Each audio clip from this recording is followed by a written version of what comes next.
सुखदेव ऋषि 12 वर्ष का हो गया, मां के गर्भ 12 वर्ष तक बाहर नहीं आया। अब ब्रह्मा विष्णु महेश दोनों आए, और तीनों आए, ब्रह्मा विष्णु महेश तीनों ने आकर कहा कि व्यास की पत्नी, आपके गर्भ में एक बालक है, उसको हम 2 बात करना चाहते हैं। वो 12 वर्ष से आपके गर्भ में बाहर नहीं आ रहा। तब उसकी व्यास की पत्नी ने कहा कि मुझे तो ऐसा आभास ही नहीं हो रहा कि मेरे पेट में बालक है। तब व्यास उसने शंकर भगवान ने कहा कि मैं उस दिन आया था, ये उसी दिन के बाद कुछ दिन के उपरांत इसने तेरे पेट में शरीर धारण कर लिया है। तब उन्होंने वार्ता की सुखदेव से। ब्रह्मा विष्णु महेश ने कहा कि सुखदेव बाहर आजा महात्मा भक्त, अब 12 वर्ष तक मां बच्चों को गर्भ में रखेंगी, ये हमारी परंपरा बिगड़ रही है भाई। 9 महीने मुश्किल हो जाते एक मां ने बच्चे को पेट में रखना, और ये कि तूने तो रिवाज बदल दी हमारी। 12 वर्ष तक अगर पेट में सारे रहने लगे तो समस्या पैदा हो जाएगी, तू बाहर आ जा। अब सुखदेव ऋषि बोला कि भगवान, आप बाहर आते ही आप हमें अचेत कर देते हो, फिर हमें कुछ भी शुद्ध नहीं रहती। अब मुझे पता है कि मनुष्य जीवन कितना कीमती होता है, ये केवल परमात्मा पाने के लिए, आत्म कल्याण कराने के लिए मिलता है, और बाहर आने के बाद किसी को कुछ भी सुध-बुद्ध आपके इन गुणों के द्वारा अचेत कर देने से किसी को भी नहीं रहती। आप अपने इन गुणों को रोक लो, अपनी इस त्रिगुणमयी माया को शटऑफ करो, कुछ देर के लिए बंद करो, तब मैं बाहर आऊं। अब ब्रह्मा विष्णु महेश बोले, भाई इतनी तो हमारी भी पावर को नहीं, हमें इसने रोक सके। हम 1 सेकंड का भी 10वां हिस्सा इतनी देर रोक सकते हैं, इससे ज्यादा हमारी पावर नहीं, हम इसको रोक सके। तो सुखदेव जी बोले, इतना ही रोक लो तुम। कहते हैं, तीनों देवा थम भी माया, और सुखदेव उधर से बाहर आया। तीनों देवताओं ने या त्रिगुणमयी अपनी माया एक कहते हैं कि तीनों देवा थम भी माया, और उधर गर्भ से बाहर आया।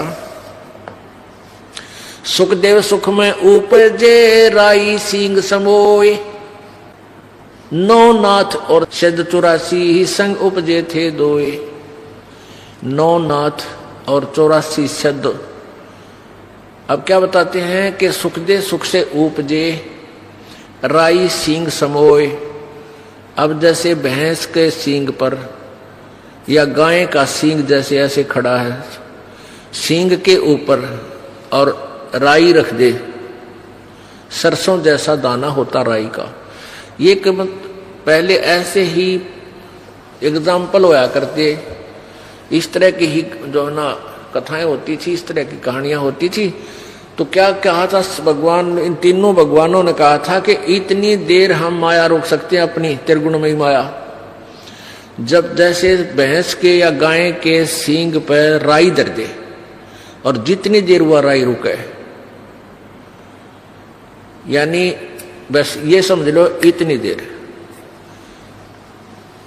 सुखदेव सुख में उपजे राई सिंह समोए, 9 नाथ और सिद्ध 84 संग उपजे थे दोए।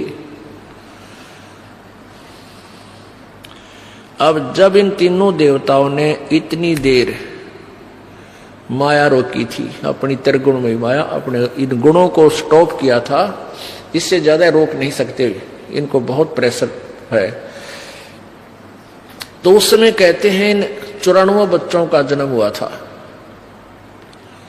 उस समय 94 बच्चे जन्मे थे। उस मुहूर्त के, उस फ्रिक्शन के, उस सेकंड में उनको भी चेतना रह गई थी मालिक के पाने की। तो उनमें से 9 तो नाथ बन गए, 84 शब्द कहलाए, और जो 94वां था यो सुखदेव।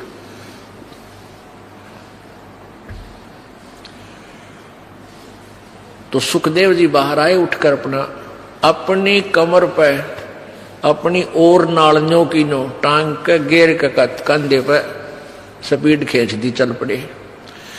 अब पुत्र के बारे में, पुत्र का मोह और पुत्र प्राप्ति बड़े सौभाग्य से मानी जाती है, जैसा कि इन लोक वेद वाले ने सबके घर ये इंजेक्शन ला रखा है और सभी पुत्र की इंतजार करते थे। तो 12 वर्ष बाट देखी, मतलब 12 वर्ष के बाद पुत्र आने वाला है। इस खुशी में व्यास जी फूला नहीं समावे, मेरा बेटा होगा, मेरा बेटा होगा। बेटा होया और बेटा उठ के चल पड़ा। तो व्यास ने कहा, अरे पुत्र, ए पुत्र, अरे एक बार सकलता दिखा दे न कम में, तू चाल पड़ा। तेरे लिए मैं 12 कितने दिनों से भटक रहा था, मैं हमारा पुत्र नहीं हुआ, क्या कोई बालक नहीं हो रहा था। तब पीछे से ही कहता है वो सुखदेव, एक लेवा एक देवा दूतम, कोई किसे का पिता नहीं पूतम, ऋण संबंध जुड़ा एक ठाठा, अंश में सब 12 बाटा।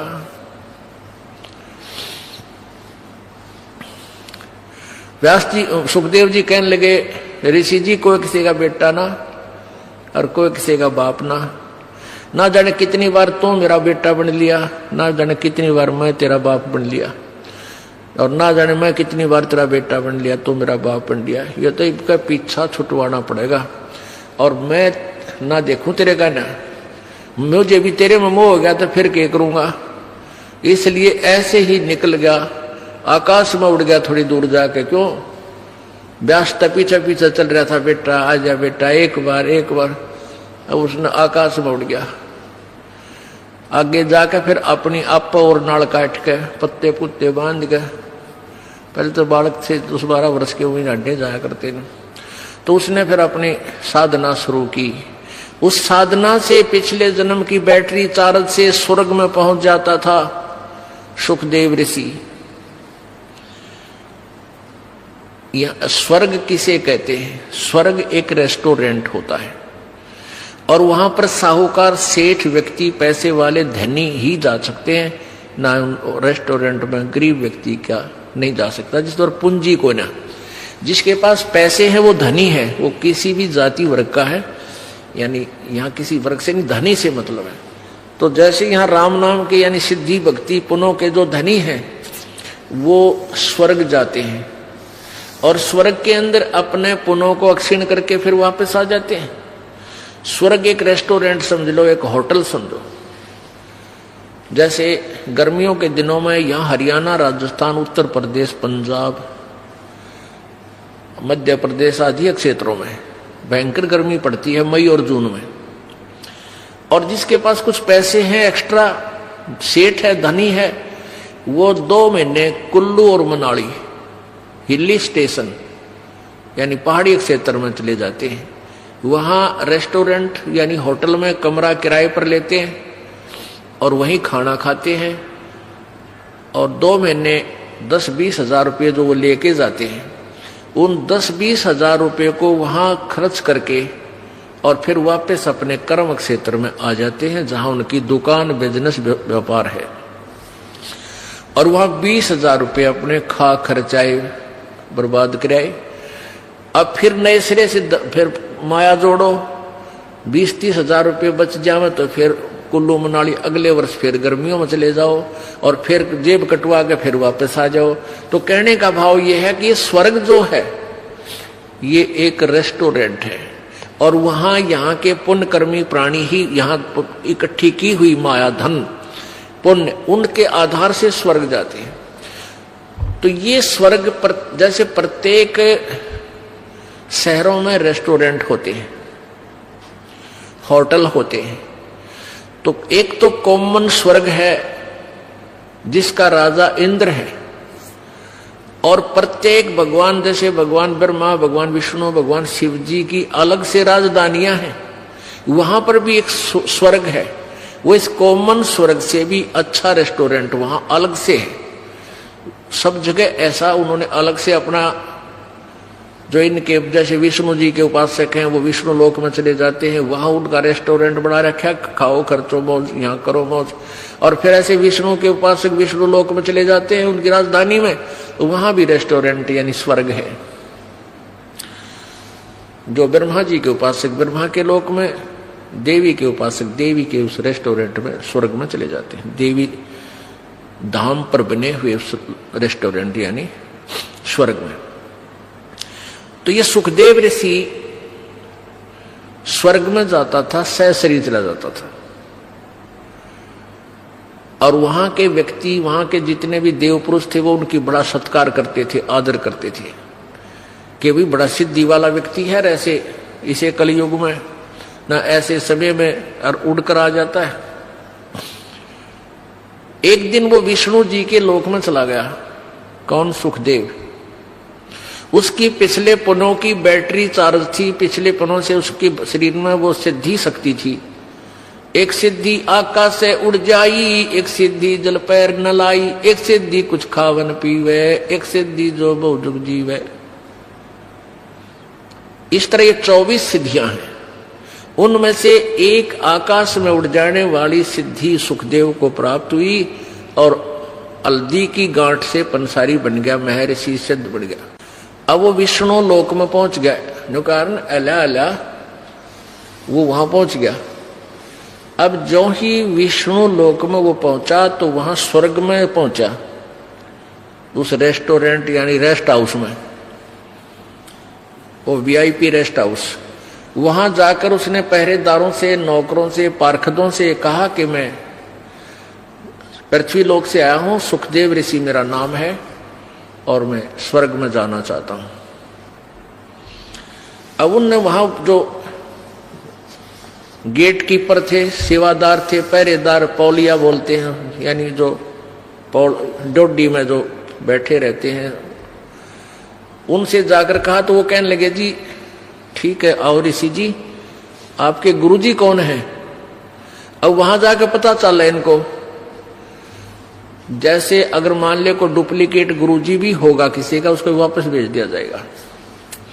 और गुरु नहीं है तो भी, तो उसने वहां पूछा कि तुम्हारा आप जी का गुरुजी कौन है? फिर वो रजिस्टर में मिलाओगे वो मान्यता प्राप्त है कि नहीं है। सुखदेव ऋषि कहने लगा मेरा कोई गुरु नहीं है। पार्षद बोले ऋषि जी फिर आपको अंदर जाना अलाउड नहीं है। अब सुखदेव ऋषि कहने लगा क्यों भाई, ऐसी कौन सी बात है? गुरुजी बनाना क्या आवश्यक है? जब मैं बगैर गुरु बनाए ही यहां आ गया हूं, गुरु बनाए हुए भी यहां आते हैं। तो वो बोले जी हमने तो इस बात का पता नहीं क्यों आवश्यक है क्यों नहीं, पर आदेश भगवान विष्णु जी का है कि जिसका गुरु नहीं है वो स्वर्ग में प्रवेश नहीं कर सकता, इस रेस्ट हाउस में नहीं जा सकता। सुखदेव बोला भाई मैं भी ये बैठ गया यहां पर और कह दो भगवान ने मैं स्वर्ग में जाऊंगा, नहीं मेरी बात कराओ। तुम अपने घर से बना रखी तुमने ये बातें, या मेरी बात कराओ भगवान से। वो जो पहले वो नौकर थे, सेवक थे, दास थे, वो गए भगवान के पास के प्रभु एक सुखदेव नाम के ऋषि आए हैं पृथ्वी लोक से, उनका कोई गुरु नहीं है और वो अंदर जाने की जिद कर रहे हैं, हट कर रहे हैं। हमने आपका आदेश भी सुना दिया पर वो मान नहीं रहे हैं, वहीं बैठे हैं। तो विष्णु जी ने कहा यहां लाओ बुला के। अब जो बुलाकर ले गए ऋषि जी को, अब देखो पुण्यात्मा, सुखदेव ने सोचा तो नहीं था कि भगवान मैंने शाबाशी देंगे, कि वाह बेटा वाह कमाल कर दिया ऋषि जी, तने तो बड़ी कमाई करी, बड़ा उत्तम बच्चा है तू, तो बड़ा खुश होंगे और सीने से लगाएंगे, बहुत अच्छी आत्मा है, सतगुण युक्त भगवान है। अब जब वो सामने खड़ा हुआ सुखदेव ऋषि, तो भगवान विष्णु ने कहा भी यहां किस लिए आया ऋषि जी, कारण बताइए आने का। जब चेहरे पर वह रौनक ना देखी भगवान का, वह आधा फ्यूज तो उड़े हो लिया, बात तो बिगड़ गई। कहने लगा भगवान मैं रेस्ट इस स्वर्ग में एंटर करना चाहूं था, आपके पार्षद ना करने देते। भगवान ने पूछा अपने नौकरों से भाई क्यों नहीं जाने देते ऋषि जी को, क्या कारण है? पार्षदों ने बताया, उन सेवादारों ने बताया कि भगवान इन गुरु को नहीं बना रखा, ये विदाउट गुरु है, निगुरे हैं ये। तो भगवान विष्णु बोला अरे सुखदेव तेरी मति मारी गई, तने कोई गुरु नहीं बना रखा? अगर नहीं भगवान, कि जाओ और गुरु धारण करो और फिर यहां आओ बेटा, क्यों नहीं रष्ट तुझे स्वर्ग में रखेंगे, बगैर गुरु के यहां आ नहीं सकता, ये नियम है भगवान, अध्यात्म नियम है।